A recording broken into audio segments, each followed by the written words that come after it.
Hello students, welcome to unlock GS academy. चलिए start करते हैं दिसंबर मंथ का फोर्थ सेशन, जिसमें हम न्यूज़पेपर की एग्जाम ओरिएंटेड इंपॉर्टेंट न्यूज़ को मल्टीपल चॉइस क्वेश्चन के थ्रू कवर करते हैं। तो चलिए देख लेते हैं आज हम कौन से टॉपिक कवर करने वाले हैं। प्रीवियस 19 टॉपिक हम प्रीवियस 3 सेशन में कवर करा चुके हैं, जिसका लिंक आपको डिस्क्रिप्शन में मिल जाएगा। आज हम चर्चा करेंगे the national payment corporation of India यानी कि एनपीसीआई के बारे में। देन हम जानेंगे ईरामट्टी दिवालू के बारे में, एक report the turning the tide on internal displacement a development approach to the solutions के बारे में चर्चा करेंगे, जानेंगे ये रिपोर्ट किसके द्वारा रिलीज की जाती है। इसके अलावा एक constitutional body national commission of backward classes के बारे में चर्चा करेंगे। इसके अलावा रबर बोर्ड के बारे में जानेंगे, एक scheme for facilitating startup intellectual property protection के बारे में चर्चा करेंगे। अभी आईआईटी दिल्ली के द्वारा पावरलेस हीटिंग सिस्टम तैयार किया गया है, तो चर्चा करेंगे उसके बारे में। एक नॉर्थ ईस्ट की एक इंपॉर्टेंट पर्सनैलिटी चोलुंग सुक्पा जी के बारे में डिटेल में चर्चा करेंगे। तो चलिए स्टार्ट करते हैं आज का इंपॉर्टेंट सेशन। ये क्वेश्चन आपका एनपीसीआई से संबंधित है, जिसके रिगार्डिंग आपको 3 स्टेटमेंट दिए गए हैं। फर्स्ट स्टेटमेंट में आपसे कहा गया है कि जो national payment corporation of India है, ये केवल आरबीआई का इनिशिएटिव है और जो कि ऑपरेट करता है retail payment and settlement system in India. Second statement में आपसे कहा गया है कि ये फाउंड किया है ईयर 2008 में under the payment and settlement system act 2007 के अंतर्गत। थर्ड स्टेटमेंट में आपसे कहा गया है कि जो यूपीआई है एक रियल टाइम पेमेंट सिस्टम है कि लॉन्च किया गया था 2016 में बाय द एनपीसीआई। तो इससे रिगार्डिंग आपको करेक्ट स्टेटमेंट फाइंड आउट करना है। तो चलिए देख लेते हैं इसका आंसर। इसमें जो फर्स्ट स्टेटमेंट में बात की गई है कि जो national payment corporation of India है, ये केवल आरबीआई का इनिशिएटिव है, तो ये आरबीआई के साथ साथ ये इंडियन बैंक एसोसिएशन दोनों ने मिलकर इस इनिशिएटिव को शुरू किया है, तो ये रॉन्ग स्टेटमेंट हो जाता है। और ये ऑपरेट करता है retail payment and settlement system in India. इसके अलावा जो सेकंड स्टेटमेंट में बात की गई है कि इसको फाउंड किया गया था 2008 में under the payment and settlement system act 2007 के अंतर्गत, तो ये भी इसके अंतर्गत करेक्ट स्टेटमेंट है। थर्ड स्टेटमेंट में जो बात की गई है कि जो यूनिफाइड पेमेंट इंटरफेस होता है एक रियल टाइम पेमेंट सिस्टम होता है कि जिसको लॉन्च किया गया था 2016 में बाय द एनपीसीआई, तो ये भी आपका करेक्ट स्टेटमेंट है। इसलिए इसका जो आंसर हो जाएगा वह आंसर हो जाएगा आपका 2 और 3 ओनली। चलिए देख लेते हैं इसके बारे में, ये अभी चर्चा में क्यों रहा। जो एनपीसीआई है उसने एक्सटेंड कर दिया है जो यूपीआई की जो कैप थी, market cap, unified payment interface की जो मार्केट कैप थी, उसकी डेडलाइन को 2 वर्ष के लिए और बढ़ा दिया है और इसको बढ़ाकर कर दिया है 31 दिसंबर 2024 तक के लिए। इसके अलावा 2020 के अंतर्गत पहले क्या किया था national payment corporation of India के द्वारा कि डायरेक्टिव्स दिए थे कि इसका जो मार्केट कैप रहेगा जो थर्ड पार्टी ऐप प्रोवाइडर्स के लिए यूपीआई के द्वारा जो थर्ड पार्टी प्रोवाइडर्स जो होते हैं उनका जो मार्केट कैप रहेगा वो 30% उन्होंने मार्केट कैप लगाया था, जिसको 2 साल के लिए और बढ़ा दिया गया है। इसके अलावा जो अनदर जो ऐप हैं जैसे कि फ़ोन पे, उनका जो मार्केट कंट्रीब्यूशन अगर देखा जाए तो 47% है और गूगल पे है उसका 34% है, उन पर किसी भी तरीके का कैप नहीं लगाया गया है। इसके अलावा अगर हम बात करें यूनिफाइड पेमेंट इंटरफेस की, तो ये एक रियल टाइम पेमेंट सिस्टम है जो कि लॉन्च हुआ था 2016 में, इसको एनपीसीआई के द्वारा लॉन्च किया गया था। इसके अंतर्गत जो यूजर्स हैं वह उसको ये करता है कि वह अपने अकाउंट्स को जो मल्टीपल बैंक अकाउंट्स हैं उसको एक से लिंक कर सकें एक सिंगल मोबाइल एप्लीकेशन से, और इससे सीमलेसली वह फंड ट्रांसफर कर सकता है, मर्चेंट पेमेंट कर सकता है, जो कि इसमें आपको आईएफएससी कोड और अकाउंट नंबर की ज़रूरत नहीं होती। इसके अलावा जो ये जो यूपीआई है वह सपोर्ट करता है जैसे किसी ने पेमेंट जो रिक्वेस्ट करनी है और जिसको पेमेंट रिसीव करना है, तो उनके बीच में एक सपोर्ट प्रोवाइड कराता है। इसके अलावा अगर हम बात करें एनपीसीआई के बारे में, तो ये एक इनिशिएटिव है जो कि रिजर्व बैंक ऑफ इंडिया और इंडियन बैंक एसोसिएशन दोनों ने मिलकर इस इनिशिएटिव को शुरू किया है, जो कि ऑपरेट करता है retail payment and settlement system in India. इसके अलावा ये जो ऑर्गेनाइजेशन है फाउंड की गई थी 2008 में under the payment and settlement system act 2007 के अंतर्गत। इसके अलावा इसको 2000 जो कंपनी एक्ट 2013 है उसके सेक्शन 8 के अंतर्गत इसको इनकॉर्पोरेट किया गया। सेक्शन 8 के अंतर्गत वह कंपनी होती हैं जो कि नॉट फॉर प्रॉफिट कंपनी होती हैं। तो ये क्वेश्चन हमने डिस्कस किया एनपीसीआई के बारे में। चलिए चलते हैं नेक्स्ट क्वेश्चन पे। नेक्स्ट क्वेश्चन है आपका एक ईरामट्टी दिवालू के बारे में, जिसके रिगार्डिंग आपको 3 स्टेटमेंट दिए गए हैं। फर्स्ट स्टेटमेंट में आपसे कहा गया है कि जो ईरामट्टी दिवालू है इसको आपको रेड सैंड हिल्स के रूप में भी जाना जाता है, जो कि सिचुएटेड है, जो कि अवस्थित है outskirts of the Visakhapatnam city पर। इसके अलावा सेकंड स्टेटमेंट में कहा गया है कि ये इसको डिक्लेयर किया गया है जियो हेरिटेज साइट्स के रूप में यूनेस्को के द्वारा इन 2014 में। थर्ड स्टेटमेंट में कहा गया है कि ये हेल्प करता है स्टडी, जो कि क्लाइमेट चेंज के जो इम्पैक्ट है उसको स्टडी करने में ये हेल्प करता है। तो इसके रिगार्डिंग आपको करेक्ट स्टेटमेंट फाइंड आउट करना है। तो चलिए देख लेते हैं इसका आंसर। इसमें जो फर्स्ट स्टेटमेंट में बात की गई है कि जो ईरामट्टी जो दिबालू है इसको रैंड सैंड हिल्स के रूप में भी जाना जाता है, जो कि सिचुएटेड है outskirts of the Visakhapatnam city. तो ये करेक्ट स्टेटमेंट है। इसके अलावा सेकंड स्टेटमेंट में जो बात की गई है कि इसको डिक्लेयर किया गया है जियो हेरिटेज साइट्स के रूप में बाय द यूनेस्को इन 2014 में। तो जो आपकी जो जियो हेरिटेज जो साइट्स होती हैं जिनको जियोलॉजिकल मॉन्यूमेंट्स भी कहा जाता है, तो ये आपकी यूनेस्को के द्वारा नहीं बल्कि जियोलॉजिकल सर्वे ऑफ इंडिया के द्वारा इनको घोषित किया जाता है। तो इसके रिगार्डिंग ये स्टेटमेंट रॉन्ग हो जाता है। इसके अलावा थर्ड स्टेटमेंट में जो बात की गई है कि ये हेल्प करता है स्टडी, जो कि आपकी जो क्लाइमेट चेंज हो रहा है उसका क्या इम्पैक्ट होगा उसकी स्टडी करने में ये मदद करता है। इसलिए इसका जो आंसर हो जाएगा 1 and 3 ओनली। तो इसका जो डी है इसको 2 की जगह आप 1 and 3 कर लीजिए। तो इसका जो आंसर हो जाएगा ये हो जाएगा डी 1 and 3 ओनली। अगर हम बात करें इसका जो आंसर है 1 and 3 ओनली, जो साइंटिस्ट ने इसमें जो आंध्र प्रदेश की गवर्नमेंट से कहा है कि ये जो प्रोटेक्ट करें कोस्टल और जो रैंड सैंड ड्यून्स हैं जिनको आप पॉपुलरली किस नाम से जानते हैं, ईरामट्टी दिबालू के रूप में, तो उनको संरक्षण करने का, उनको प्रोटेक्ट करने का इन्होंने आंध्र प्रदेश की गवर्नमेंट से इन्होंने रिक्वेस्ट किया है। इसके अलावा अगर हम बात करें ईरामट्टी दिबालू के बारे में, तो एक रैंड सैंड हिल्स होती हैं जो कि सिचुएटेड है आपके आउटस्कर्ट्स ऑफ द जो कि विशाखापट्टनम सिटी है उसके अंतर्गत ये देखने को मिलेंगी आपको। इसके अलावा ये एक लाइट येलो जो सैंड ड्यून्स होते हैं और इसमें जो इसके जो टॉप पर जो होता है एक रेड सैंड यूनिट्स होती है, और अगर आप इसके बॉटम पे देखोगे तो एक येलो सैंड यूनिट्स उस पर स्थित होती है। ये काफ़ी फ्रगाइल यानी कि काफ़ी नाजुक और वल्नरेबल होते हैं नेचुरल डिग्रेडेशन के लिए। इसके कारण से ही इसको डिक्लेयर किया गया जियो हेरिटेज साइट्स के रूप में by the geological survey of India 2014 में। अगर हम बात करें जो जियो हेरिटेज साइट्स वे साइट्स होती हैं जो कि नेशनल जियोलॉजिकल मॉन्यूमेंट्स के रूप में भी जानी जाती हैं, ये वैसे जियोलॉजिकल एरियाज होते हैं जो कि साइंटिफिक रूप से या कल्चरल रूप से या एजुकेशनल इनकी वैल्यू काफ़ी ज़्यादा होती है, उसके लिए ये काफ़ी महत्वपूर्ण होते हैं। अगर हम बात करें इसके सिग्निफिकेंस की ईरामट्टी दिबालू के, तो ये हेल्प करेगा आपको जो क्लाइमेट चेंज के जो इम्पैक्ट्स हैं, क्या उसके इम्पैक्ट होंगे, किस तरीके से क्लाइमेट चेंज हो रहा है, उसकी स्टडी करने में हेल्प करेगा। इसके अलावा ये जो साइट्स है जो विशाखापट्टनम के जो आउटस्कर्ट्स में है, तो ये लगभग 18,500 से लगभग 20,000 साल पुरानी है, जिसके कारण से हम इसको लास्ट ग्लेशियल पीरियड से भी इसको कनेक्ट कर सकते हैं, उसके बारे में पहचान कर सकते हैं। और इस तरीके की जो अकरेंस है इनकी होना यहाँ पर, तो एक तरीके से रेयर है, क्योंकि इस तरीके की जो चीज़ आपको मिलती है वह आपके इक्वेटोरियल और जो टेम्परेट रीजन में इस तरीके की अकरेंस आपको देखने को नहीं मिलती। अगर हम बात करें साउथ एशिया के अंतर्गत, तो इस तरीके के जो हैं आपके जो ट्रॉपिकल रीजन में 3 प्लेस ही आपको देखने को मिलते हैं, जिसके अंतर्गत आपका टेरी जो सैंड्स है तमिलनाडु के अंतर्गत, और एक श्रीलंका की एक साइड्स है उसके अंतर्गत ये आपको देखने को मिलेंगे। और ये आपका एक लगभग आपके 3 डिस्टिंक्टिव जो पीरियड्स हैं जो स्टोन के, उसको इम्प्लीमेंट करने का ये दिखाने का प्रयास करता है, और जो कि जो आपके जो नवपाषाण काल था उसमें जो पोट्री बनाई जाती थी उससे इसको रिलेट किया जा सकता है। इसके अलावा जो अगर हम बात करें जो आंध्र प्रदेश के अंतर्गत कुछ और जियोलॉजिकल हेरिटेज साइट्स हैं जिनको नेशनल जियोलॉजिकल मॉन्यूमेंट्स भी कहा जाता है, जिसमें आपका वोल्केनोजेनिक बैरिएट्स जो कि आपका मैग्नापेटा कुडप्पा में स्थित है। इसके अलावा एक एपेरिकियन अनकन्फॉर्मिटी जो कि चित्तूर में स्थित है। इसके अलावा एक नेचुरल जियोलॉजिकल आर्क जो कि तिरुमाला हिल्स चित्तूर में स्थित है। इसके अलावा फोर्थ हमने जो बात की ईरामट्टी दिबालू जो कि आपकी फोर्थ यहाँ की आंध्र प्रदेश की जियोलॉजिकल सर्वे ऑफ इंडिया के द्वारा घोषित जियोलॉजिकल मॉन्यूमेंट्स है। तो ये क्वेश्चन हमने डिस्कस किया ईरामट्टी दिबालू के बारे में। चलिए चलते हैं नेक्स्ट क्वेश्चन पे। नेक्स्ट क्वेश्चन एक आपका रिपोर्ट से संबंधित है, जिसमें आपसे पूछा गया है कि ये रिपोर्ट किसके द्वारा रिलीज की जाती है। ये रिपोर्ट का नाम है the turning the tide on the internal displacement a development approach to the solution. तो ये आपको बताना है ये रिपोर्ट किसके द्वारा रिलीज की जाती है। क्या ये WMO यानी कि वर्ल्ड मेट्रोलॉजिकल ऑर्गेनाइजेशन, यूनेप के द्वारा, यूनाइटेड नेशन डेवलपमेंट प्रोग्राम के द्वारा, या वर्ल्ड फूड प्रोग्राम के द्वारा। तो इसमें जो आंसर है आपका वह ये रिपोर्ट जो रिलीज की जाती है वह यूनाइटेड नेशन डेवलपमेंट प्रोग्राम के द्वारा इस रिपोर्ट को रिलीज किया जाता है। चलिए जान लेते हैं इस रिपोर्ट के बारे में।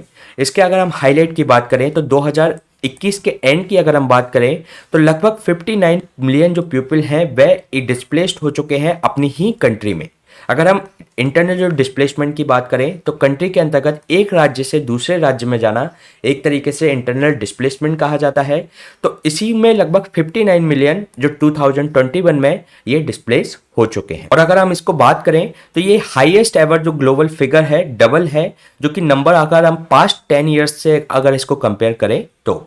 अगर हम इसके कारणों की बात करें इंटरनल डिस्प्लेसमेंट की, तो कॉन्फ्लिक्ट होना, उनके बीच में झगड़ा होना, वायलेंस होना, डिजास्टर एंड क्लाइमेट चेंज होना, ये इसके महत्वपूर्ण कारण हैं। इसके अलावा वर्ल्ड बैंक के द्वारा ये कहा गया है कि अगर इस तरीके के कोई कॉन्क्रीट एक्शंस नहीं लिए गए तो 2050 तक लगभग 216 मिलियन लोग अपने कंट्री के अंतर्गत ही इंटरनल डिस्प्लेस होने के लिए बाध्य हो जाएंगे, जिसका जो इकोनॉमिक भी इम्पैक्ट पड़ेगा लगभग $21 बिलियन पर ईयर का हमें लॉस होगा। इसके लिए जरूरी है कि इनको सस्टेनेबल डेवलपमेंट से जोड़ने का, इसका कंट्री के अंतर्गत बढ़ाने का प्रयास किया जाना चाहिए। अगर हम बात करें इनके की रिकमेंडेशंस की, तो इसमें जो प्रमोट किया जाना चाहिए नेशनली जो ओन्ड है और जो लोकली लेड सॉल्यूशन जो हो सकते हैं, स्थानीय स्तर पर जो सॉल्यूशन हो सकते हैं इंटरनल डिस्प्लेसमेंट पीपल्स के लिए, वह इसके अंतर्गत सॉल्यूशन किए जाने चाहिए। इसके अलावा ये 5 की पाथवे भी बताता है, जिसमें ये कहता है कि गवर्नेंस जो इंस्टीट्यूशन है उसको स्ट्रेंथन किए जाने की जरूरत है, साथ ही साथ जेंडर स्पेसिफिक मेजर्स लिए जाने की जरूरत है, जो कि आपके सोशियो इकोनॉमिक इंटीग्रेशन को बढ़ावा देंगे और एक्सेस कराएंगे जॉब्स एंड सर्विसेज को।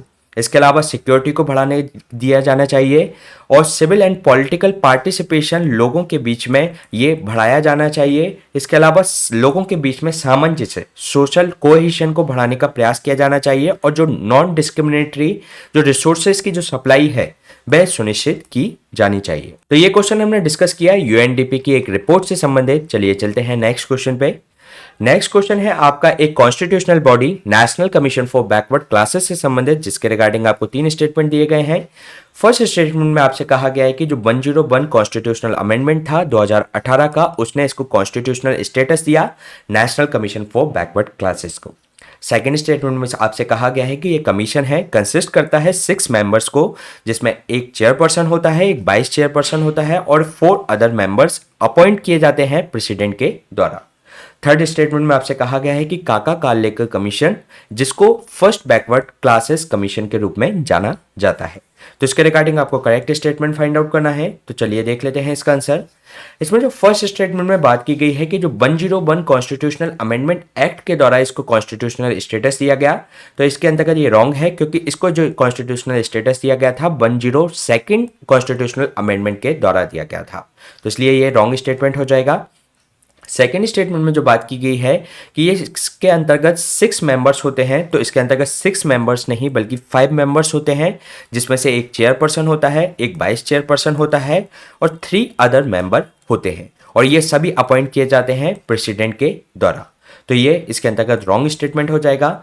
थर्ड स्टेटमेंट में जो बात की गई है कि जो काका कालेकर जो कमीशन है इसको फर्स्ट बैकवर्ड क्लासेस कमीशन के रूप में जाना जाता है, तो ये इसके अंतर्गत करेक्ट स्टेटमेंट है, इसलिए इसका जो आंसर हो जाएगा B3 ओनली। चलिए देख लेते हैं इसके बारे में। 102 कॉन्स्टिट्यूशनल अमेंडमेंट एक्ट 2018 के द्वारा इसको कॉन्स्टिट्यूशनल स्टेटस दिया गया national commission for backward classes को। ये एक अथॉरिटी है जो कि आपकी जो इस बैकवर्ड क्लासेस से संबंधित कंप्लेंट्स, उनके वेलफेयर मेजर से संबंधित जो सोशली और एजुकेशनली बैकवर्ड क्लासेस हैं उनको बढ़ाने का ये प्रयास करती है। इसके अलावा अगर हम बात करें जो प्रीवियसली जो national commission for backward classes थी उसको स्टैट्यूटरी बॉडी के रूप में स्थापित किया गया था under the ministry of social justice and empowerment के तहत। अगर हम बात करें इसके पूरा बैकग्राउंड क्या रहा, किस तरीके से इसका डेवलपमेंट हुआ, तो अगर हम बात करें 2 बैकवर्ड क्लासेस कमीशन स्थापित किए गए थे। एक बैकवर्ड क्लासेस कमीशन बनाया गया था 1950 में, जिसका नाम था काका कालेकर कमीशन, और 1970 में एक दूसरा कमीशन बनाया गया बीपी मंडल की अध्यक्षता में। अगर हम बात करें काका कालेकर जो कमीशन है उसको फर्स्ट बैकवर्ड क्लास कमीशन के रूप में जाना जाता है। लेकिन एक केस होता है 1992 में इंदिरा साहनी का केस, जिसके अंतर्गत सुप्रीम कोर्ट के द्वारा ये डायरेक्ट किया जाता है गवर्नमेंट को कि वह एक इस तरीके की परमानेंट बॉडी तैयार करे जो कि जो आपके सोशली और जो एजुकेशनली बैकवर्ड जो पीपल हैं उनके लिए कार्य करे, उनके प्रोटेक्शन से संबंधित मेजर्स को ले। तो इसके आधार पर 1993 में एक बॉडी तैयार की गई national commission of backward classes, उसको एक स्टैट्यूटरी बॉडी के रूप में स्थापित किया गया। इसके बाद 2017 में 123 कॉन्स्टिट्यूशनल अमेंडमेंट आता है, जिसके द्वारा इस जो बॉडी को कॉन्स्टिट्यूशनल स्टेटस देने की बात की जाती है। इसके अलावा जो एक्ट बना हुआ है 1993 का, तो उसको रिपील करने के लिए भी इसके अंतर्गत बिल आता है। फिर 2018 में जब प्रेसिडेंट की एसेंस इस बिल को मिल जाती है तो national commission of backward classes को एक कॉन्स्टिट्यूशनल स्टेटस मिल जाता है। अगर हम बात करें इसके स्ट्रक्चर की तो 5 मेंबर बॉडी ये होगी, जिसके अंतर्गत एक चेयरपर्सन होगा, एक वाइस चेयरपर्सन होगा और 3 अदर मेंबर्स होंगे। और ये सभी किसके द्वारा अपॉइंट किए जाएंगे? ये प्रेसिडेंट के द्वारा इसको अपॉइंट किया जाएगा। इसके अलावा इनकी जो कंडीशंस होंगी सर्विसेज की, इनका जो टेन्योर रहेगा office of the chairperson, vice chairperson और 3 अदर मेंबर्स का, ये डिटरमाइन किया जाएगा किसके द्वारा? ये डिटरमाइन किया जाएगा आपके प्रेसिडेंट के द्वारा। इसके अलावा अगर हम बात करें इसका जो कॉन्स्टिट्यूशनल प्रोविजंस है national commission for backward classes से संबंधित, तो जो आर्टिकल 340 है वह डील करता है कि जो आपके जो सोशली और जो एजुकेशनली जो बैकवर्ड क्लासेस हैं उनकी कंडीशंस को समझना और उनके लिए मेजर्स तैयार करना, उससे संबंधित रिकमेंडेशंस देना। अगर हम बात करें 102 जो कॉन्स्टिट्यूशनल अमेंडमेंट की एक्ट की, तो ये इंसर्ट करता है लगभग ये आर्टिकल 338 बी और 342 ए को। इसके अलावा ये जो अमेंडमेंट है ये आर्टिकल 366 में भी चेंज लाता है। अगर हम बात करें जो आर्टिकल 338 बी को इसको अंतर्गत इनकॉर्पोरेट किया गया है, तो ये प्रोवाइड कराता है अथॉरिटी को, जो कि national commission for backward classes की, कि वह इससे संबंधित जो है आपके जो एजुकेशनली और सोशली बैकवर्ड क्लासेस हैं उनके वेलफेयर, उनसे संबंधित जो कंप्लेंट्स हैं उसको एग्जामिन कर सके। 342A है वह एम्पावर करता है जो प्रेसिडेंट को कि वह स्पेसिफाई कर सके सोशली और एजुकेशनली बैकवर्ड क्लासेस को इन द वेरियस स्टेट्स के अंतर्गत और यूनियन टेरिटरीज के अंतर्गत। इसके अलावा ये जो इस तरीके से आइडेंटिफाई करेगा तो वह कंसल्ट करेगा वहाँ के गवर्नर, और जो कि कंसर्न स्टेट में है उसके गवर्नर से वह करेगा कंसल्ट। इसके अलावा जो पार्लियामेंट है वो लॉ इनेक्ट करेगी और इस लिस्ट को बैकवर्ड क्लासेस को उसको अमेंड उसके द्वारा किया जाएगा। तो ये क्वेश्चन हमने डिस्कस किया national commission for backward classes से संबंधित। चलिए चलते हैं नेक्स्ट क्वेश्चन पे। नेक्स्ट क्वेश्चन आपका रबर बोर्ड से संबंधित है, जिसके रिगार्डिंग आपको 3 स्टेटमेंट दिए गए हैं। फर्स्ट स्टेटमेंट में आपसे कहा गया है कि रबर बोर्ड को स्टैट्यूटरी ऑर्गेनाइजेशन के रूप में कॉन्स्टिट्यूट किया गया था अंडर द रबर एक्ट 1947 के अंतर्गत। सेकेंड स्टेटमेंट में कहा गया है कि इसका जो फंक्शन है अंडर द एडमिनिस्ट्रेटिव कंट्रोल है वह है आपका ministry of agriculture and farmer welfare के अंतर्गत। थर्ड स्टेटमेंट में आपसे कहा गया है कि इसका जो हेड है वह चेयरमैन, उसको अपॉइंट किया जाता है प्रेसिडेंट के द्वारा। तो इसके रिगार्डिंग आपको करेक्ट स्टेटमेंट फाइंड आउट करना है। तो चलिए देख लेते हैं इसका आंसर। इसमें जो फर्स्ट स्टेटमेंट में बात की गई है कि जो रबर बोर्ड है एक स्टैट्यूटरी ऑर्गेनाइजेशन है जो कि कॉन्स्टिट्यूट की गई थी रबर एक्ट 1947 के अंतर्गत, तो ये करेक्ट स्टेटमेंट है। सेकंड स्टेटमेंट में जो बात की गई है कि जो फंक्शन करता है administrative control of ministry of agriculture and farmer welfare के अंतर्गत, तो ये रॉन्ग स्टेटमेंट है, क्योंकि ये जो अंडर वर्क करता है वह मिनिस्ट्री ऑफ कॉमर्स के अंतर्गत ये वर्क करता है। इसके अलावा जो इसका जो चेयरमैन होता है उसको अपॉइंट किया जाता है प्रेसिडेंट के द्वारा नहीं, बल्कि ये अपॉइंट किया जाता है सेंट्रल गवर्नमेंट के द्वारा। इसलिए इसका जो आंसर हो जाएगा C1 ओनली। चलिए आगे देख लेते हैं ये अभी चर्चा में क्यों है। जो रबर बोर्ड ने लॉन्च किया है एक कैंपेन कि जिसके अंतर्गत डायनेमिक चेंज आ रहे हैं एक्टिविटीज से, जो कि रबर प्रोड्यूसर की जो सोसाइटी है उसमें डायनेमिक चेंज लाने के लिए इन्होंने कहा है। अगर हम बात करें रबर बोर्ड की, तो एक स्टैट्यूटरी ऑर्गेनाइजेशन है जो कि कॉन्स्टिट्यूट की गई थी अंडर द रबर एक्ट 1947 के अंतर्गत। ये रेस्पॉन्सिबल है डेवलपमेंट ऑफ जो rubber industry in the country, और जो फंक्शन करती है ये अंडर द एडमिनिस्ट्रेटिव कंट्रोल इसका इसके ऊपर है वह है ministry of commerce and industries का। ध्यान रखिएगा इस पर जो कंट्रोल है वह है ministry of commerce and industries का, और इसके जो हेड है उसको चेयरमैन है उसको अपॉइंट किया जाता है सेंट्रल गवर्नमेंट के द्वारा, ना कि प्रेसिडेंट के द्वारा। इसके अलावा जो इसका हेडक्वार्टर है वह कोट्टायम केरला में स्थित है। अगर हम बात करें अन्य बोर्ड की भी अगर हम बात करें तो एक कॉफ़ी बोर्ड है जो कि इस्टेब्लिश किया गया था कॉफ़ी एक्ट, जिसका 8/7/1942 के अंतर्गत, जो कि कॉफ़ी बोर्ड है जो एडमिनिस्ट्रेटिव कंट्रोल में आता है ministry of commerce and industries के अंतर्गत। ये एक ऑर्गेनाइजेशन है जो कि प्रमोट करती है कॉफ़ी प्रोडक्शन इन इंडिया, और इसका जो हेडक्वार्टर है कर्नाटक के बंगलुरु में है। तो रबर का जो हमने हेडक्वार्टर देखा वह कोट्टायम में देखा, और जो कॉफ़ी का है कॉफ़ी बोर्ड का वह है बंगलुरु में। अगर हम बात करें टी बोर्ड की, तो ये जो इस्टेब्लिश किया गया था टी एक्ट 1953 के तहत, और ये जो टी बोर्ड है ये इंडिया का जो स्टेट एजेंसी है गवर्नमेंट ऑफ इंडिया की, जो कि इस्टेब्लिश करता है इसके जो टी से संबंधित जो भी कल्टीवेशन है उसको डोमेस्टिक ट्रेड को बढ़ाने का प्रयास करता है, उसको एक्सपोर्ट करने का प्रयास करता है फ्रॉम द इंडिया, और इसका जो हेडक्वार्टर है वह आपका कोलकाता में स्थित है। इसके अलावा एक टोबैको बोर्ड भी है जो कि कॉन्स्टिट्यूट किया गया है स्टैट्यूटरी बॉडी के रूप में 1 जनवरी 1976 में। और अगर जो टोबैको बोर्ड है एक्ट 1975 के अंतर्गत इसको कॉन्स्टिट्यूट किया गया। इसको जो हेड किया जाता है बाय द चेयरमैन, जो कि हेडक्वार्टर इसका जो है गुंटूर आंध्र प्रदेश के अंतर्गत है, जो कि रेस्पॉन्सिबल है development of the tobacco industries के रूप में। तो सबसे पहले आपका कॉफी बोर्ड बनाया गया है, फिर हम बात करें रबर बोर्ड आपका बनाया गया है, फिर टी बोर्ड और सबसे लास्ट में बनाया गया है टोबैको बोर्ड। अगर हम बात करें जो रबर के बारे में, तो नेचुरल रबर एक पॉलीमर होता है आइसोप्रीन का, जो कि एक ऑर्गेनिक कंपाउंड्स होते हैं। और इसके अलावा रबर है एक कोहेरेंट आपका इलास्टिक सॉलिड होता है, जो कि ऑब्टेन करता है लेटेक्स इसके अंतर्गत होता है। अगर आपसे पूछा जाए इसके अंतर्गत क्या होता है, तो लेटेक्स इसके अंतर्गत होता है। और जो नंबर ऑफ जो ट्रॉपिकल ट्रीज हैं जिसका आपका नाम है, एक तो है हेविया ब्रासिलिनेसिस, जो कि मोस्ट इंपॉर्टेंट है रबर के प्लांटेशन के लिए। जो रबर ट्री है इसका जो इकोनॉमिक जो लाइफ पीरियड होता है लगभग आपका 32 ईयर के पास होता है। अगर हम इसके सोर्सेज की बात करें, तो जो नेचुरल रबर होता है ये आपके वेरियस रिसोर्सेज से आता है। अगर हम बात करें जो मोस्ट कॉमन है वह आपका एक रबर ट्री होता है एविया ब्रासिलिनेसिस, उससे आपको ये देखने को मिलेगा। इसका जो इसके अंदर का जो लैटेक्स होता है उससे आपको रबर का कल्टीवेशन देखने को मिलता है। इसकी जो बाइन है, जो एक आपकी लैंडोल्फिया एक जो ईल्ड है उसकी जो खेती की जाती है कॉन्गो रबर, उससे देखने को मिलती है। इसके अलावा एक जो लेटेक्स होता है यह आपका एक डेंडोलियन मिल्क के अंतर्गत भी देखने को मिलता है, जो कि आपका यूज किया जाता है टू प्रोड्यूस रबर। तो ये हमने सोर्सेस की बात की रबर के। अगर हम बात करें इसकी कल्टीवेशन की, तो इसके लिए किस तरीके की सॉइल चाहिए होती है, तो जो ट्री है ये डिमांड करते हैं वेल ड्रेन्ड, मतलब उसमें सिंचाई की अच्छी व्यवस्था होनी चाहिए, वेल वेदर्ड सॉइल ये होनी चाहिए। इसके अलावा जो लैटराइटिक जो टाइप है, जो लैटराइटिक सॉइल कहा जाता है, उसको इसके अंतर्गत होनी चाहिए एलुवियल। और जो सेडिमेंट्री जो टाइप्स हैं वह इसके अंतर्गत सॉइल होनी चाहिए। इसके अलावा जो नॉन लैटराइटिक जो रेड जो सॉइल्स होती है, जो नॉन लैटराइटिक जो रेड सॉइल्स होती है वह इस ट्री की ग्रोथ के लिए काफ़ी बेस्ट होती है। अगर हम इसके प्रेसिपिटेशन की बात करें, तो इसके लिए लगभग आपको कम से कम 100 रेनी डेज चाहिए होते हैं ईयर में। और इसका जो टेम्परेचर है रेंज है लगभग 20 से 34 डिग्री सेल्सियस इसकी टेम्परेचर रेंज होती है। ऑप्टिमम कंडीशन में ये ग्रोथ करता है। और इसके अलावा जो ह्यूमिडिटी इसके अंतर्गत चाहिए लगभग अराउंड 80% इसके लिए ह्यूमिडिटी रिक्वायर होती है। लगभग सनसाइन भी इसके लिए रिक्वायर होता है। और इसके लिए एब्सेंस होनी चाहिए स्ट्रॉन्ग विंड की, और जो कि आपको एक बेस्ट रिजल्ट इसके अंतर्गत देखने को मिलता है। तो ये हमने बात की रबर ट्री के क्लाइमेटिक कंडीशंस के बारे में।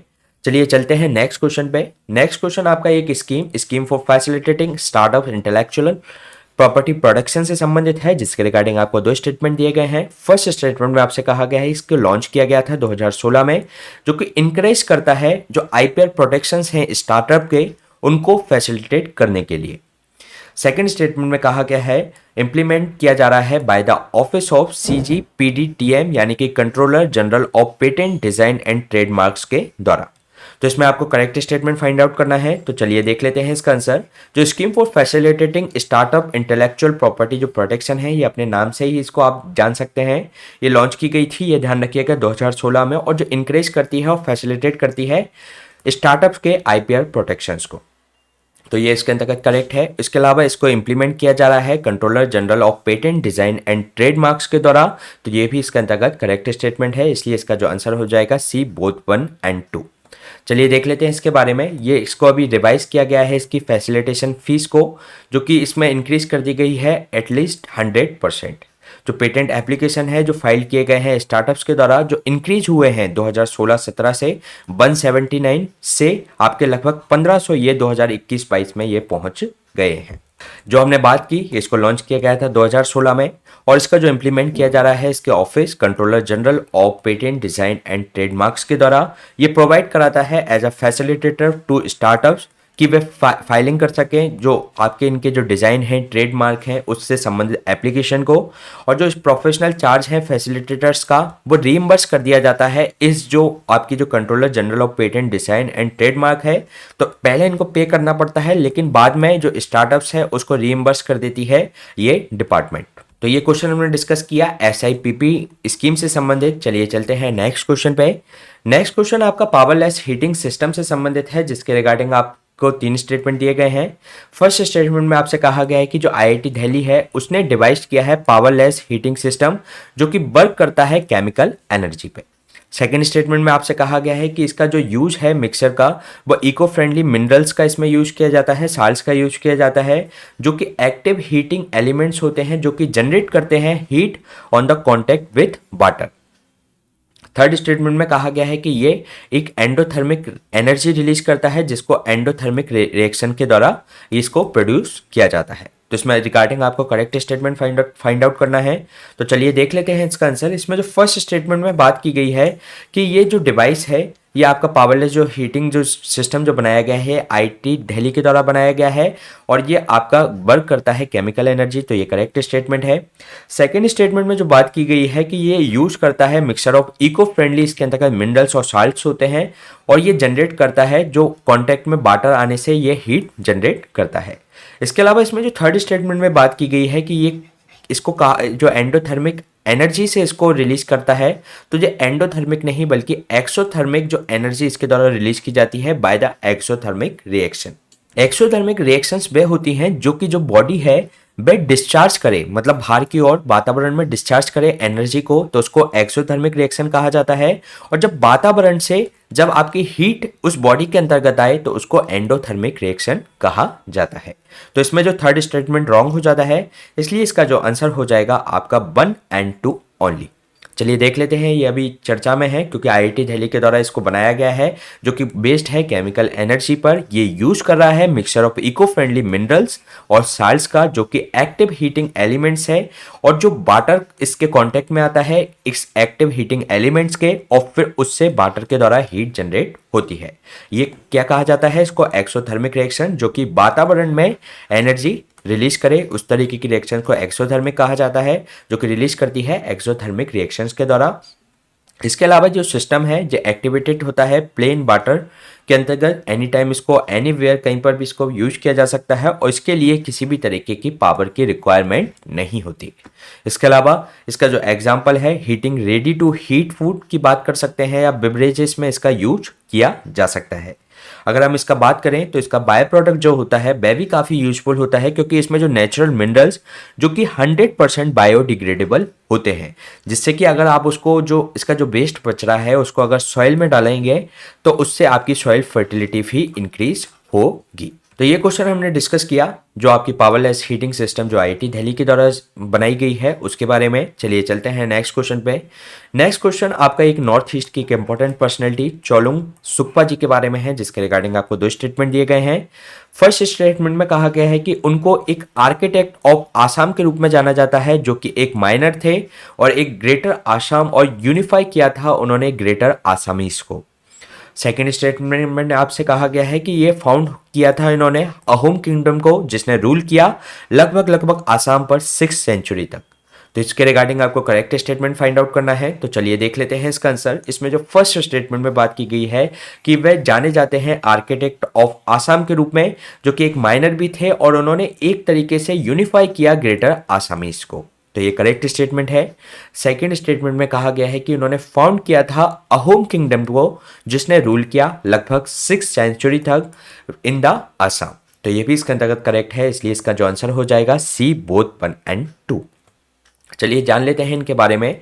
ये जो चोलुंग सुक्पा जी थे, इनका जो था टेन्योर वो था 1228 से 1268 तक। जो उनका जो ओकेजन है आसाम डे के अवसर पर, असोम दिवस के रूप में इसको कहा जाता है 2 दिसंबर को। इसमें ट्रिब्यूट किया गया उनके जो सोरेगडो जो चोलुंग जो सोक्पा को, उनको इन्होंने ट्रिब्यूट किया। अगर हम चोलुंग सोक्पा जी के बारे में जाने तो इनको एक तरीके से आर्किटेक्ट कहा जाता है आसाम का। वे एक माइनर भी थे और एक तरीके से उन्होंने सभी जो ग्रेटर आसामीज को जोड़ने का प्रयास किया, उनको यूनिफाई करने का प्रयास किया। 30 जो सेंचुरी जो रूरल थे, इन्होंने फाउंड किया था अहोम किंगडम को, जिसने लगभग 6th सेंचुरी तक आसाम पर राज किया और इन्होंने एक कैपिटल बनाई थी चेरिडियो, जो कि नियर प्रेजेंट डे में अगर हम बात करें तो शिव सागर टाउन में हमें देखने को मिलेगी। इसके अलावा इनका एक कंट्रीब्यूशन ये है कि इन्होंने जो डिफरेंट जो कम्युनिटीज़ थी, जो ट्राइब्स थी, उनको एक साथ जोड़ने का काम किया, उनको एसिमिलेट करने का प्रयास किया। इसके अलावा इन्होंने जो फाउंडेशन रखी थी रोबस्ट और वाइब्रेंट आसाम की, जो कि इनकी जो पॉलिसी थी कि सभी को यूनाइट करना, सबको एक तरीके से सबके बीच में समरसता स्थापित करना, तो उस पॉलिसी के तहत इन्होंने एक वाइब्रेंट आसाम की फाउंडेशन को रखा। अगर हम इनकी पर्सनल वैल्यू के बारे में बात करें तो करेज, पैट्रियोटिज्म, एक देशभक्ति की भावना और सेल्फलेसनेस की भावना इनके अंतर्गत देखने को मिलती है। तो ये हमने बात की चोलुंग सुक्पा जी के बारे में। इसी तरीके के सेशन हम आपके बीच में लाते रहेंगे। इसमें आप हमारे टेलीग्राम चैनल से भी जुड़ सकते हैं। Please stay tune and subscribe the unlock GS academy. Thank you.